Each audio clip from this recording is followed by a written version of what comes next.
Amidst the ruins of an ancient civilization within Godzilla King of the Monsters lay the body of MonsterVerse Anguirus, an Easter egg to fans of the franchise of Godzilla's oldest rival, ally, and friend. Which begs the question, what if this deceased titan did not perish eons ago?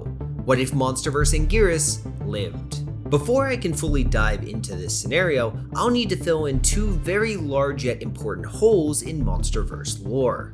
First and foremost, what was this Anguirus like? And second, what were the circumstances of his death? Well, the first question is actually the least difficult to piece together. So far, the MonsterVerse hasn't portrayed any Toho Kaiju in a way that would seem out of character from their most common interpretations. For starters, Mothra is most often portrayed as a guardian of the Earth and ally to humanity. The MonsterVerse's interpretation is no exception to this. And while Legendary's version of the character is not a perfect one-to-one, like with the lack of the Shobijin at the Guardian's side, there are plenty of subtle references or homages to this core part of her character. And this adherence to the past has effectively laid the groundwork for all Toho Kaiju that have appeared so far. King Ghidorah remained a civilization-ending invader from space, Rodan a battle-hungry rogue. Even Mechagodzilla could just be seen as fusing the robot's usual adversarial role, like in his original debut film, with that of Kiryu. Tweaks to design or new powers aside, they're all relatively faithful adaptations. No MODOKs or Taskmasters to be found here. Why all this matters is that it essentially keeps guardrails on how different this version of Anguirus could possibly be, meaning MonsterVerse Anguirus would undoubtedly be a reflection of his past self. So who exactly is Anguirus? What are his core characteristics? Well, he's a tenacious ankylosaur-like quadruped who first appeared in 1955. A radioactive monster who Dr. Yamane states is utterly despising violent monsters, leading to his confrontation and untimely death by the Showa-era's second Godzilla. Despite the first version's death, a later incarnation of Anguirus went on to become Godzilla's most reliable ally in the Showa era, a friendship which makes sense as by this time in the early 70s, Godzilla had moved from a city-destroying villain to a world-protecting savior. A violent beast he was no longer. This means MonsterVerse Anguirus would likely be a Protector-class Titan, a one-time enemy turned ally once the Alpha of Earth's more noble personality outshined his violent tendencies. So now that we know how this version of the character would have been classified and acted, one must now wonder how MonsterVerse Anguirus perished. And thanks to knowing his core personality traits and where his body lay, MonsterVerse Anguirus likely shared the same fate of his 1955 incarnation, but simply, he died from a violent beast. We know the destroyed civilization worshipped Godzilla, but also attempted to control some titans. If these titans rebelled, and were destroyer-class titans like Camazotz for instance, then one can only imagine what devastation they'd bring to their old masters. Now you might be wondering, could Godzilla have been one of the civilization's destroyers, possibly meaning he'd be Anguirus' killer? And my gut says no. For one, Godzilla seems to be fond of the city, and structures like it. So much so, we know he turned it into his own lair. It would be strange for Godzilla to hold in high regard a place which he had a clawed hand in destroying. So to answer my earlier questions, MonsterVerse Anguirus, a Protector-class Titan with a hatred of violent titans, perished either at Godzilla's side or at least in his good graces, failing to stop one or more Destroyer-class Titans from destroying the ancient civilization. To dispel any uncertainty, and at the request of YouTube Alpha Titan member Travesty, who requested this scenario, we'll assume Camazotz was the culprit, just to give some identity to the unknown original killer. Thus, to change MonsterVerse Anguirus' fate, we simply have luck be on his side. Perhaps he evades a fatal blow by Camazotz, or perhaps Godzilla's might is just enough to save him this time round, even if the civilization around them crumbles to dust. Either way, the reptile lives to fight another day, leading to the obvious question of how the MonsterVerse would be inextricably changed from this point onward. What likely isn't altered by any noticeable degree is King Ghidorah's arrival on Earth and entombment in ice. While Anguirus would no doubt help rein in the Hydra's world-conquering ambitions, I can't see Anguirus fundamentally changing the battle's outcome in Antarctica. He's strong. How strong I'll detail later on, just not strong enough to be enough to permanently end King Ghidorah if the likes of Godzilla and Shimo couldn't get the job done in the original timeline. Likewise, the Scar King's war wouldn't fundamentally change. The Crimson Tyrant's speed and durability, at least to physical blows, should ensure he lives to scheme another day. Shimo, by contrast, is just too great a powerhouse for Anguirus to realistically have a shot at bringing down, no matter how tenacious he might be. So like the Scar King, she likewise finds herself trapped in the Hollow Earth's subterranean realm. Those events said, our first real point of divergence occurs in 1100 BC. Phoenicians who arrived on ancient Japanese shores bear witness to a battle between Leviathan and Thunder Beetle, between Dagon and Muto Prime, only to be interrupted when Anguirus jumps to Dagon's defense. See, Anguirus didn't just stumble upon this encounter. We know from Godzilla Aftershock that this or possibly past primes successfully hunted other Godzillas. When Anguirus senses this prime's awakening, only 2 Godzillas remain for the matriarch to target, both non-violent, benevolent beasts, which Anguirus would naturally find a kinship with. One is the Alpha of Earth, the other is less experienced and powerful. Prime's target wouldn't be hard to figure out, so Dagon and Anguirus clash against Prime, turning what was once a one-sided beatdown into an arduous war of attrition. A battle Muto Prime would not want. Because while strong, perhaps even stronger than Godzilla, Muto Prime's battle plan is about avoiding direct, prolonged conflict as much as possible. Usually she blitzes her opponent with overwhelming strength, implants her brood, and retreats. Even against Godzilla, Prime fought him numerous times to wear him down and gain power before she committed to a final confrontation.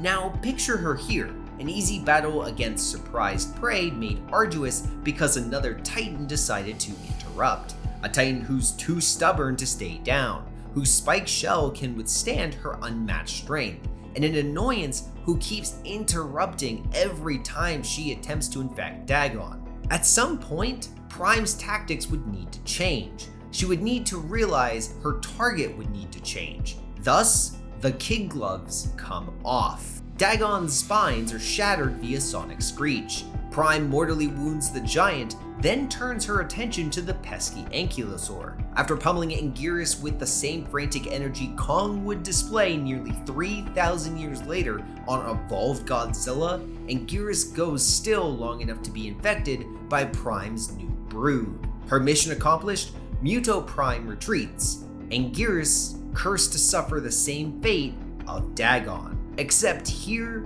fate would have other plans. While a certain death sentence for most Titans, Anguirus shockingly would survive the encounter, survive the brood. And to explain how, I'm going to go on one final tangent to explain why MonsterVerse Anguirus looks like that and not like this. An essential trait in the MonsterVerse is that every Titan has some varied power.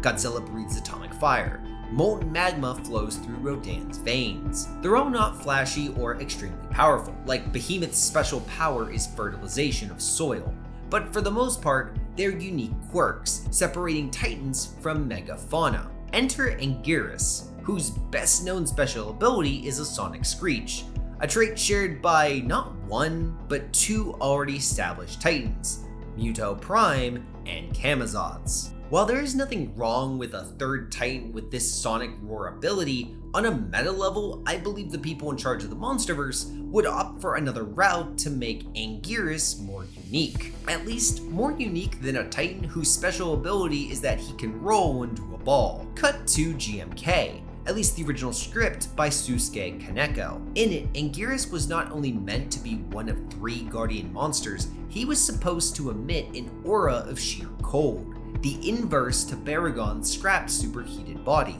So while Anguirus technically never used his frigid aura on screen, that's the unique ability I'll be sticking with for this MonsterVerse incarnation.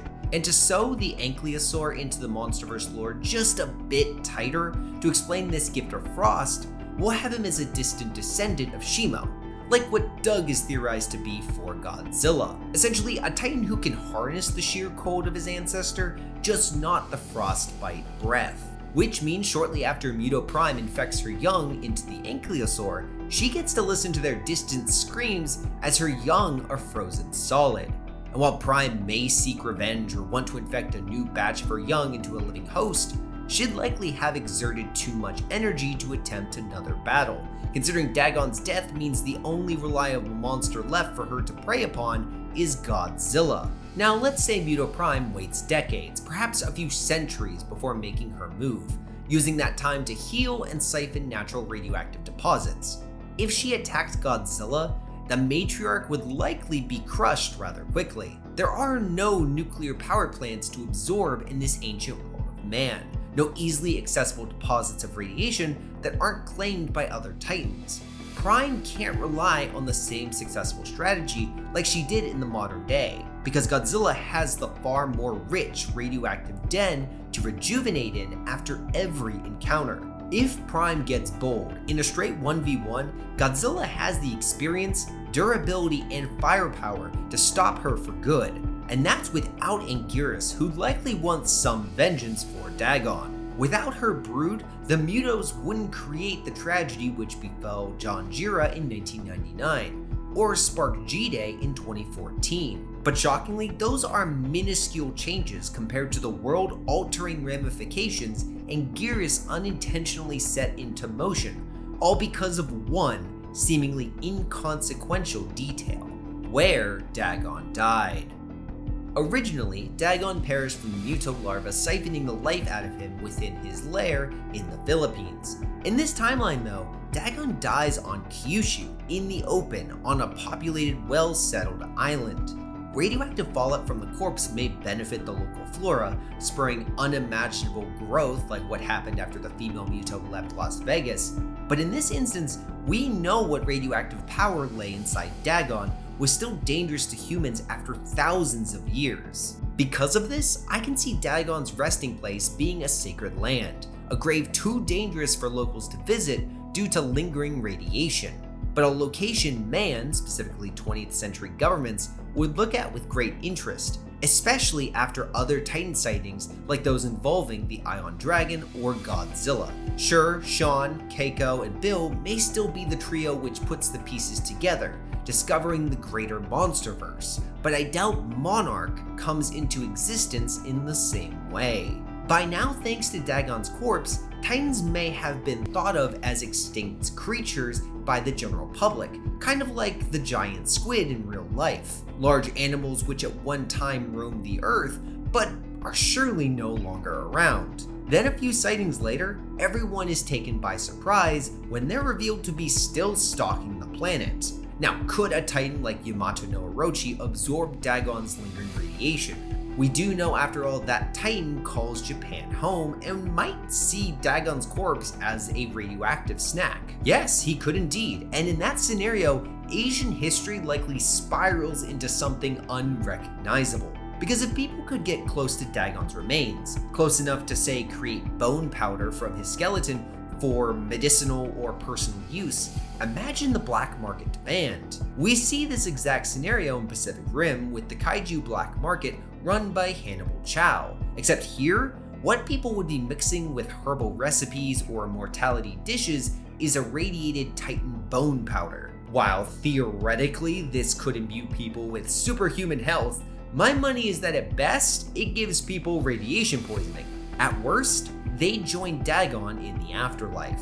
And all it takes is one prominent figure or court from Japan, Korea, or China to try some Dagon powder for East Asian history to be inextricably altered. So to avoid wiping out Japanese history because an emperor or shogun decided to try some Dagon dust, I'm opting for the first scenario. A scenario where Dagon's bones remain radioactive, allowing world governments and then eventually the public to learn that monsters exist decades ahead of the original timeline.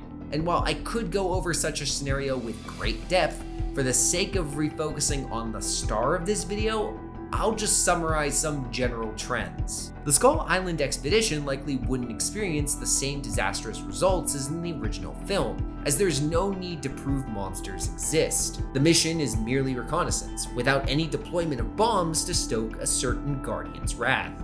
So, no Kong rampage, no release of Ramifications. Preston Packard gets his win after Vietnam, and likely no fatalities occur, meaning Bill Randa remains in charge of Monarch, in charge of a rump intelligence agency that may have some international assets, but is wholly subservient to the United States military's demands. And speaking of Randa, as he grows older and more jaded, his hatred of monsters tied to the betrayal from the woman he loved, I can't see him rebelling against his military overseers when their hostile interests against the Titans are made clear. A policy his eventual predecessor would likely continue when Bill Randa eventually retires of old age. While Monarch still oversees the Titans, studying them like in the original timeline, far greater emphasis is made in creating weapons to counter these uncontrollable beasts. Would this be effective? Likely no, but it would set the groundwork for a far younger Walter Simmons to create Apex. And just to stress again, Monarch would likely be US centered here, with other major nations creating their own agencies to monitor and study Titans. A Red Monarch during the Cold War would just be one of many around the world. So, getting back to the monsters, what is the next big event? Well, I see two possibilities. Without the Mutos to appear in 2014 or Prime to show up in 2015, the major cataclysm I'd wager still happens in this timeline revolves around King Ghidorah. Either Alan Jonah attempts to reset the world by releasing the largest titans he can find, like the aforementioned frozen Hydra, or Apex's weapons development causes a vicious feedback loop. Weapon tests on Titans cause those Titans to attack humanity, leading to more tests, then more attacks. You get the idea. Ghidorah could be a guinea pig for mind control by Apex scientists, or the subject of some experimental weapons. Imagine mini proton beams slicing into Ghidorah's hide, all the while the Hydra siphons that power to rebuild his strength, to break free of his icy tomb and destroy the insects which dare to experiment their tools of war upon him. Of the two, I'm going with the latter, just know that either possibility is likely in this timeline. So Ghidorah breaks free, battles Godzilla in the Arctic, and then moments later is engulfed in a green haze left in the Oxygen Destroyer's wake. Remember, Monarch is far more closely tied to the military and Apex in this timeline. And what better vessel would there be to deploy the Oxygen Destroyer in a pinch than the Argo, a craft meant to respond to monsters. You may think there wouldn't be time or that the military wouldn't unleash a superweapon with survivors nearby. For the former note, without the military actively attacking Ghidorah and Godzilla never getting that post-2014 buff, a weaker King of the Monsters and more bold King Ghidorah turns the original short bout into a prolonged conflict. For the latter note regarding survivors, do you think King Ghidorah would really leave any, especially after all the experiments? My money is on no.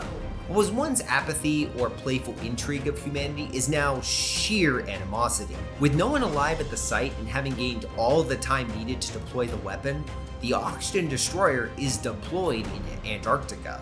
King Ghidorah retreats. Godzilla seeks refuge within his underwater lair, and a new alpha call quakes the world, unleashing titans in mass. But two titans race to oppose this new world order, Mothra and Anguirus. Mothra likely seeks allies within Monarch, at least those in the agency which know the titans are generally good for the Earth. A small but important fraction of the agency, with notable members like Vivian Graham and the Russells. Mr. and Mrs. Russell, just to be specific, as in this timeline, they never lose their son, meaning Emma doesn't go mad from grief. You might notice a few names missing, like Dr. Eileen Chen and Dr. Ishiro Zerazawa. Each is likely researching Titans, but with Monarch a shell of its former self and less international, they're likely integral parts of Titan research agencies within China and Japan, respectively. Anyway, this leads to an interesting dilemma.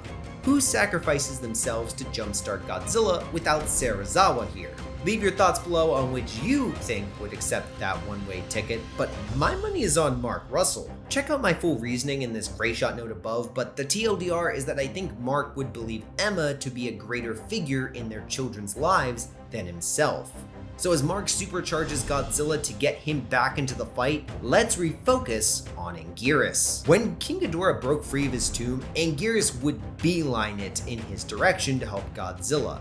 But with the ankylosaur's domain being Alaska, specifically near the Axis movie opening we see in Monarch Legacy of Monsters Season 1, it'd likely be half a world away. Just as an alpha call awakens titans across the globe, including an old rival who soars out of the San Andreas Fault, Camazotz. With the bat pledging loyalty to King Ghidorah and the titan being in Anguirus' way from Alaska to the Atlantic, I can't imagine the ankylosaur missing this opportunity for some payback. So MonsterVerse Anguirus takes on Camazotz, who, I should note again, was the reptile's original killer in this scenario. But does that mean he'll win this vicious 1v1? A rematch a few thousand years in the making? Apologies for the interruption, but by far most of you are not subscribed. To stay up to date with the newest releases, please consider doing so. Thank you. While in regard to strengths, Camazotz does have plenty. Unlike Anguirus in this timeline, the bat does have a sonic scream which gives him range. The ability to fly ensures far greater mobility, and matching Kong's brute strength likely ensures Camazotz is stronger. Strong enough to hoist Anguirus skyward before releasing him into freefall. An impressive list of advantages, only surpassed by the counters MonsterVerse Anguirus possesses for this fight. Consider for a moment Camazotz's aerial and strength advantages. Yes, the bat could lift Anguirus high into the air for a devastating drop, but our spiky friend has a perfect counter. He simply needs to curl into his Thunderball, or in this case, Blizzard Ball state, to essentially absorb the eventual impact with planet Earth. Also consider on the ground, Camazotz would be hard-pressed to do damage to a quadruped with that massive spike shell. On the flip side, Camazotz doesn't have armor, meaning it'll be far easier for Anguirus to inflict wounds on the devil with his claws or Thagomizer than vice versa. And if the bat's wings are shredded any further than they already are, how long until Camazotz is grounded? Even for a short time, forced to fight Anguirus in a domain suited to him. All this is to say, sure, a Camazotz in his prime may have used his screech, strength, and mobility to best Anguirus, but in the modern day, where both are experienced titans when it comes to combat, Anguirus' greater durability and close-quarter traits ensure that in this battle, Camazotz will be the one who ends up a skeleton. So with Anguirus victorious and Godzilla supercharged, do we see the pair take the fight to King Ghidorah in Boston? Absolutely not. While Alan Jonah may be watching the unfolding chaos from his bunker, maybe enjoying a bit of popcorn at the site, remember Emma Russell wouldn't be at the eco-terrorist side, which means Madison Russell isn't able to escape with the Orca and call King Ghidorah. In this timeline, Emma is still loyal, at least to this Titan-positive splinter group of Monarch that's found Godzilla. Luring King Ghidorah to another city along the coastline would just inflict greater casualties due to the Category 6 storm. They need to lure the dragon away to a depopulated region, so that Godzilla can engage his old rival for the title of King of the Monsters, and spare those helplessly dying against the dragon's wrath. And where is that location? Greenland.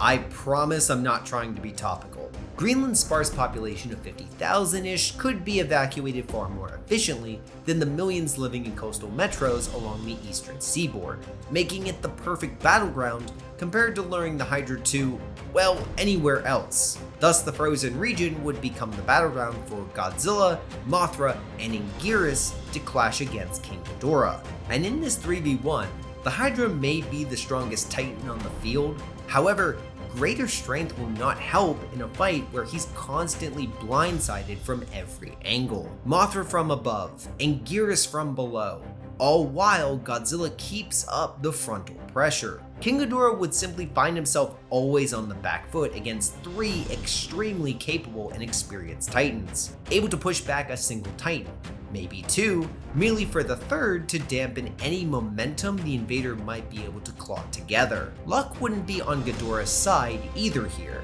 With this occurring in at best a large town, the false alpha can't siphon the local power grid like he did in Boston. If the trio can act in time, they likely can inflict enough damage upon the Hydra's wings to ensure King Ghidorah can't retreat to fight another day. Perhaps Anguirus' sheer cold can make the membranes of Ghidorah's wings more brittle, or Mothra's webbing can restrict Ghidorah's movement. However, based on what happened in Antarctica, I think the moment King Ghidorah feels the battle is lost or turning decisively against him, he's going to beat a retreat. Most titans on the planet serve him after all.